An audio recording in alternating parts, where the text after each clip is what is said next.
அமைச்சர் செந்தில் பாலாஜியின் சகோதரர் தற்போது நீதிமன்றத்தில் ஆஜராகி இருப்பதாக அண்மை தகவல் வெளியாகியிருக்கிறது.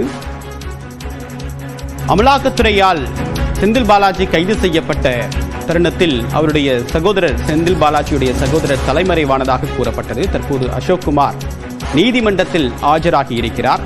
செந்தில் பாலாஜி தொடர்பான வழக்கு உச்சநீதிமன்றத்தில் நடைபெற்று வரக்கூடிய நிலையில் அவருடைய ஜாமீனை ரத்து செய்ய வேண்டும் என்று அமலாக்கத்துறை மனு தாக்கல் செய்திருக்கூடிய நிலையில் தற்போது செந்தில் பாலாஜியுடைய சகோதரர் அசோக்குமார் நீதிமன்றத்தில் ஆஜராகி இருக்கிறார். விவரங்களுடன் நம்முடைய செய்தியாளர் மதன் விவரம் என்ன? அமைச்சர் செந்தில் பாலாஜிக்கு எதிராக சட்டவிரோத பண பரிமாற்ற தடை சட்டத்தின் கீழ் அமலாக்கத்துறை வழக்கு பதிவு செய்தது. ஏற்கனவே இந்த வழக்கில் கைது செய்யப்பட்டார். நீண்ட நாட்களுக்கு பிறகாக அவருக்கு ஜாமீன் வழங்கப்படாமலே இருந்து பிறகு ஜாமீன் வழங்கப்பட்டது. அதுக்கு குறிப்பிட்ட ஒரு காலத்தை பார்க்கும்போது ஏற்கனவே இந்த வழக்கில் அவருடைய சகோதரர் அசோக்குமாருக்கு தொடர்பு உள்ளது. ஆனால் தொடர்ச்சியாக அவர் தலைமறைவாக இருப்பதால் தான் ஜாமீன் வழங்கக்கூடாது என்ற ஒரு வாதமும் அமலாக்கத்துறை தரப்பில் எடுத்து வைக்கப்பட்டது. ஏற்கனவே இந்த வழக்கில் ஜாமீன் பெற்று வெளியே வந்த பிறகு கூட இந்த வழக்கானது சென்னை முதன்மை அமர்வு நீதிமன்றத்தில் தொடர்ச்சியாக நடைபெற்று வருகிறது. இந்த வழக்கில் ஏற்கனவே செந்தில் பாலாஜிக்கு எதிராக கடந்த ஆண்டு குற்றப்பத்திரிகை தாக்கல் செய்தது.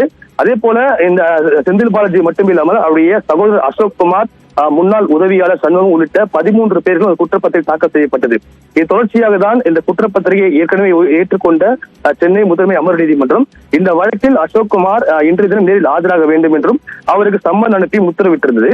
அதன்படிதான் இந்த வழக்கில் இன்று தற்போது சற்று நேரத்துக்கு முன்னர் அசோக்குமார் இன்று சென்னை உயர்நீதிமன்ற வளாகத்தில் உள்ள சென்னை முதன்மை அமர்வு நீதிமன்றத்திற்கு வந்து வருகை தந்துள்ளார். அவர் தற்போது உயர்நீதிமன்றத்தில் உள்ள சென்னை முதன்மை அமர்வு நீதிமன்றத்தில் தற்போது ஆஜராகவும் உள்ளார்.